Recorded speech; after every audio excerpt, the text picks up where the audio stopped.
Before we get started, there will be spoilers for the 1000-Year Blood War arc of Bleach in the video to come. Kenpachi Zaraki is a well-known badass, and today I thought we would celebrate that fact with a look back at his 10 best moments throughout Bleach. We've previously ranked the top moments for both Ichigo and Aizen some time ago, so Kenpachi is joining quite the pantheon of characters here. Of course, Kenpachi is the poster child for spectacle in Bleach, so suffice it to say, we're not lacking in choice here. The question is, which moment manages to rise to the challenge and take the top spot overall? After all, Kenpachi's tenure in Bleach is filled with brutal kills, crazy fights, and even numerous one-shot finishes worthy of the captain of the 11th Division and the strongest Shinigami of his era. So let's dive into the best of Kenpachi Zaraki moments. As always, let me know your favourite Kenpachi moments down in the comments. Did I miss any that should have been here? And we're actually kicking things off with an honourable mention of a slightly different flavour. After his duel with Ichigo, a surprisingly contemplative Kenpachi toys with the idea of trying to talk to his Zanpakuto once more. Having just watched Ichigo put everything on the line alongside his partner in battle, Kenpachi once again feels the residual sting of not having a name to call his own. Holding the broken blade aloft, Kenpachi quietly attempts to speak to his sword, desperate to hear its name and continue to grow stronger. But of course, he receives no response. This sequence might not be badass, but it's crucial for Kenpachi's development over the course of the story. He's not the closed-off monster the fight initially paints him as. There's a longing there for something more. For power, yes, but also for a degree of normalcy, for companionship, those gifts that everyone else takes for granted. Kenpachi is haunted by his lack of a name, and that manifests itself in his relationship with his Zanpakuto in an excellent way. This little scene in the aftermath of a brutal, bloody battle is both surprising and enlightening. It shows a truly vulnerable side to this otherwise inhuman beast, this fighting machine, and there might be more to this character after all. Okay, but moving on to the list itself now, in 10th place, we have Kenpachi's declaration, a moment of clarity for the character that shows just how much he's grown since that sequence we just talked about in the Soul Society arc. After Kenpachi kills Unohana and returns to the battlefield during the second Quincy invasion, something immediately feels different. He's not his usual jovial self, even with a fight presenting itself to him in the moment. There's a somber attitude in the air.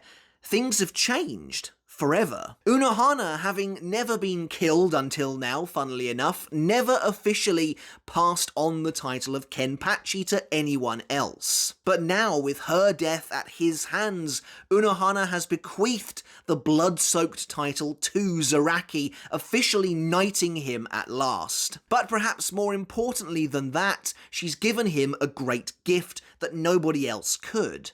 The gift of a name he can call his own. And so as Zaraki faces off against Gremmy then, he declares himself to be the Kenpachi, seemingly shouldering the weight of the responsibility and burden that comes with officially inheriting such a lineage. Although Kenpachi would later revert back to his more typical cut first, ask questions later self, this moment provides a tantalizing snapshot of a Kenpachi who is at last taking his place in the world seriously. It's the surest of himself Kenpachi has ever been, and it's an awesome cathartic scene. An indeterminable time ago, a young, almost feral child roamed the wastes of the Soul Society. Clutching a gargantuan sword in his skeletal hand, the wide-eyed Zaraki doesn't say a word as he does battle with Unohana, the two of them locking swords in blistering combat. To allow him to speak here would be to humanize this version of Kenpachi too much. In the shadowy days of the past, Kenpachi was little more than an animal, constantly seeking battle constantly seeking worthy challenge. When we first see him, he's carved up a huge mountain of corpses and is scaling them like a creature sniffing out its next meal. Kenpachi's original battle with Unohana then makes the number 9 spot on this list because it's a fascinating insight into the character and sets him on the course that would alter his destiny forever. Though shrouded in mystery even now, this ancient clash of the titans showed us just how truly powerful Kenpachi actually is, while transforming the character as he subconsciously placed locks on his power. For me though, what's truly awesome about this moment is just the simple fact that we actually got to see it.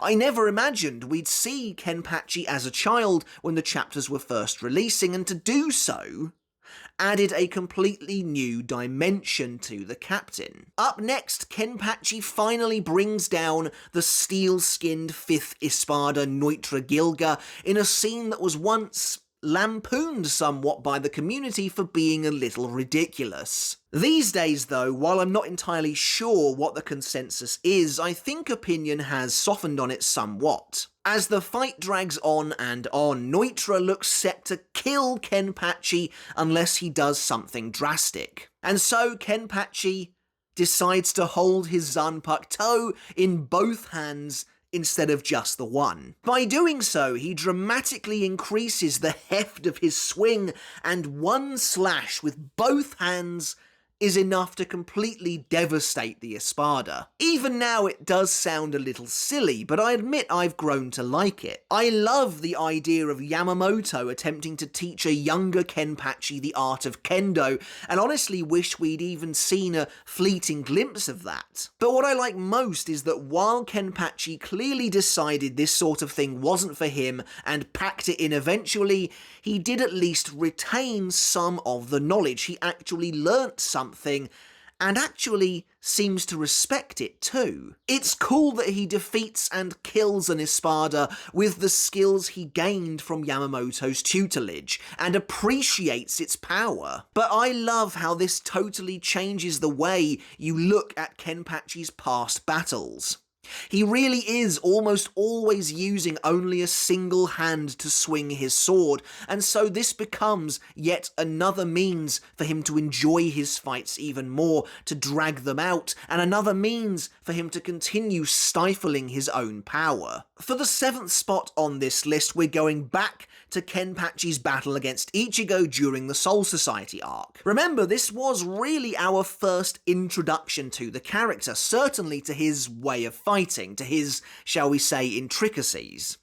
And so everything we see here helped to set the foundations for the Kenpachi we know. This fight is full of iconic moments, but one comes right at the very beginning as Kenpachi immediately upends expectations by offering Ichigo a free swing. Yes, my next most badass Kenpachi moment is when he pulls open his Shahakusho to expose his bare chest, giving Ichigo free rein to attack him however he chooses. Ichigo, of course, thinks Kenpachi is mocking him, and it's easy to see why you'd think that, but the truth couldn't be more different.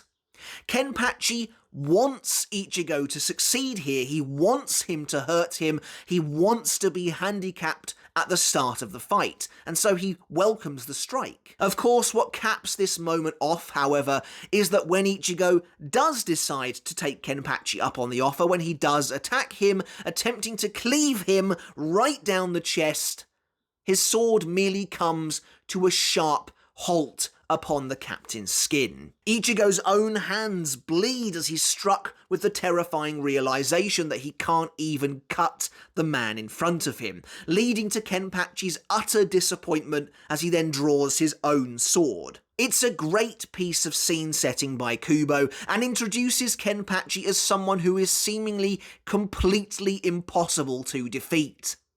In this single moment, Kenpachi becomes an insurmountable summit to climb, and it's a fantastic piece of storytelling. Just missing out on the top 5, we have potentially Kenpachi's most spectacular one-shot victory in the series. After Execution reveal their true colours and the Gotei 13 comes to Ichigo's rescue in the climax of the Lost Agent arc, Kenpachi tries to take on Tsukishima, but Byakuya gets there first. Disgruntled by the accusation that he's weak, Giriko Kutsuzawa steps up to fight Kenpachi instead. As Kenpachi simply tells Giriko that it's boring to cut down small fry, Giriko transforms into a colossus with the ability of his Time Tells No Lies Fullbring, towering over Kenpachi and preparing to crush him with one massive attack. However, as Giriko rants about his newfound strength, he suddenly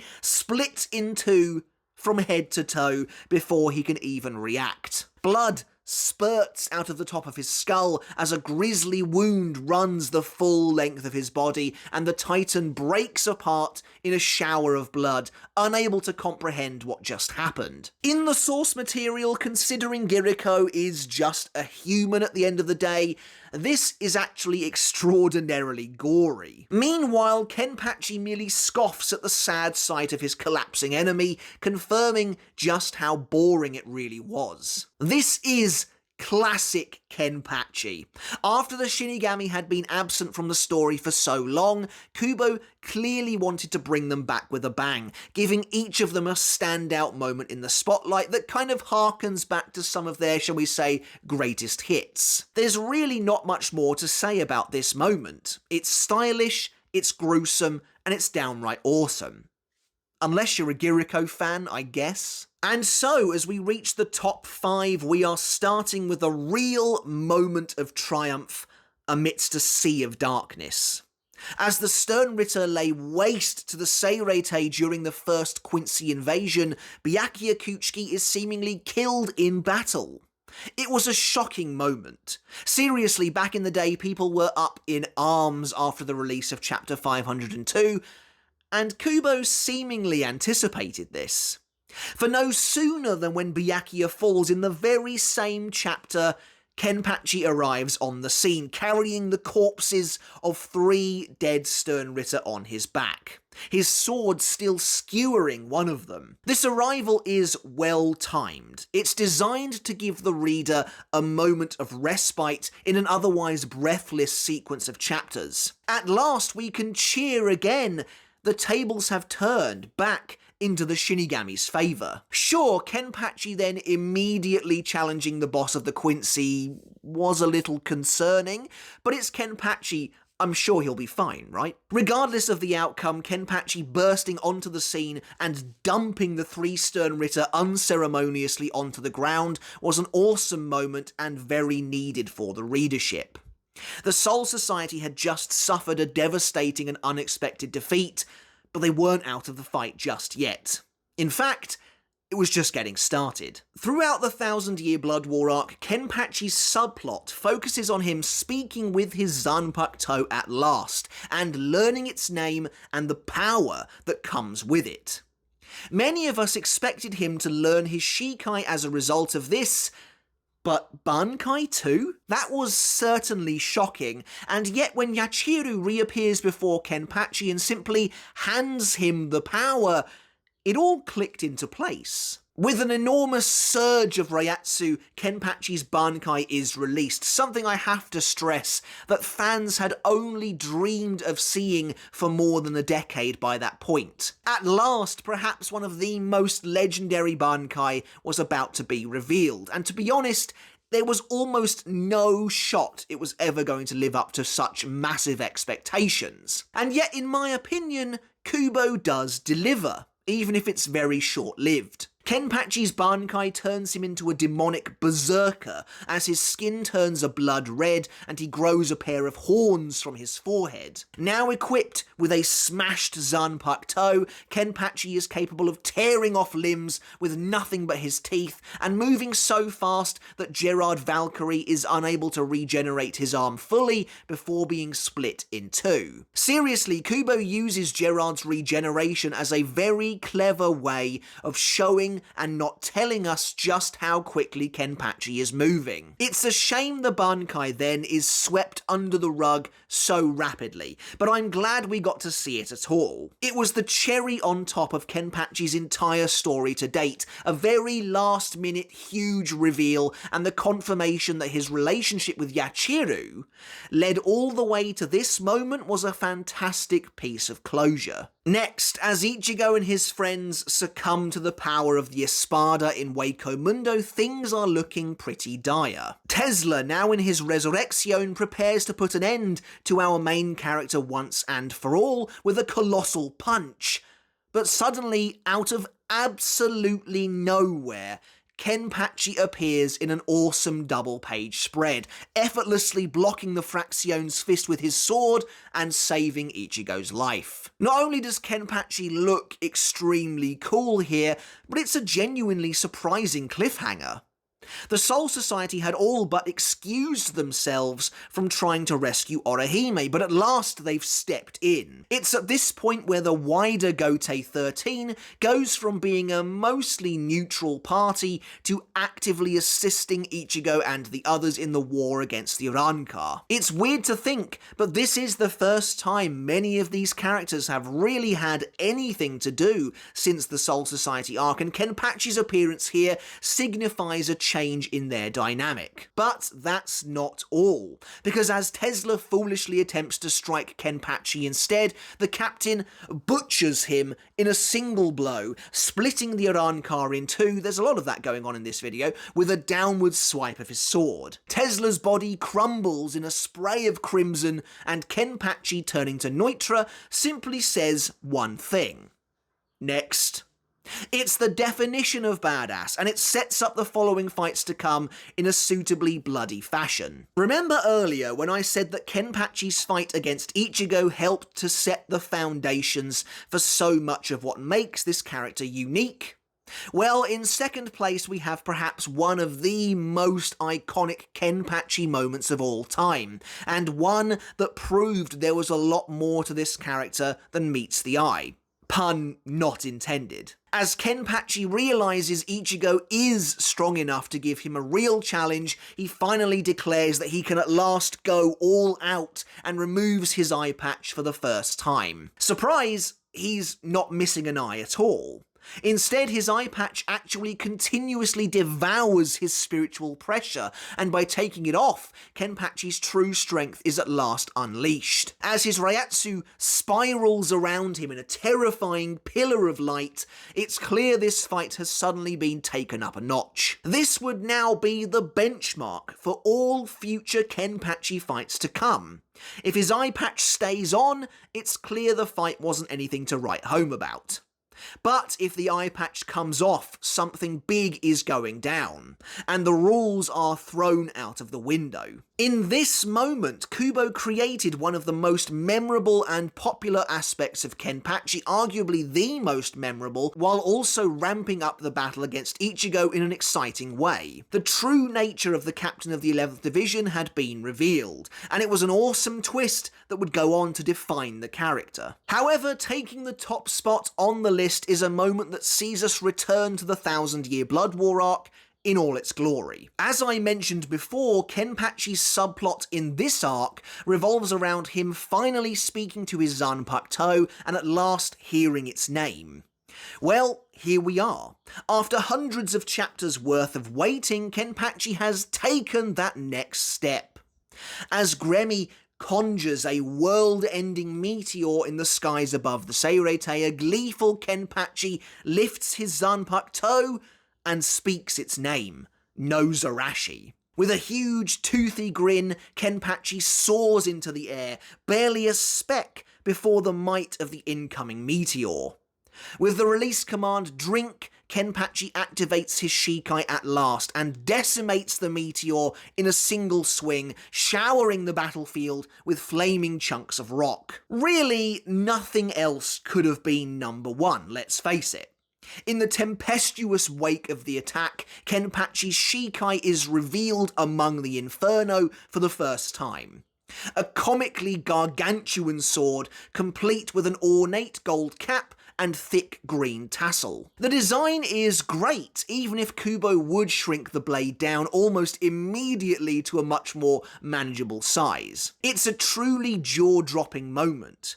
Even if you're not a fan of Kenpachi, there's no denying that this, the activation of his Zanpakuto, is something I think really everyone was waiting to see. It is a huge moment, a milestone event in Bleach lore, and I think Kubo pulled it off. What's best though is the quiet that accompanies it. Yachiru looks into the sky and recalls the pain that Kenpachi felt all these years for not having a name, taking us nicely back to the very first entry on this list. This tiny scene featuring Yachiru turns what is otherwise just a piece of pure, bombastic spectacle into a tender piece of character growth for Kenpachi. Finally, they can put the past behind them. And so that's it for my list of the 10 best, most badass Kenpachi Zaraki moments in Bleach that remind us he really is one of the greats. I'd love to hear your thoughts about my list down in the comments below, and make sure to leave your favourite Kenpachi Zaraki moments as well. I'd love to see just how many we shared. Were there any I missed? Do please let me know. And as always, I want to end the video by saying a massive thank you and giving a huge shout out to my supporters over on Patreon. I really do appreciate each and every one of you so very much. If you like what I do here over on YouTube and you want to support me another step further, you can do just that to get your name in the credits like this, and to get every video I release absolutely ad-free. Alright guys, but until next time, I'll catch you later, and I'll see you then.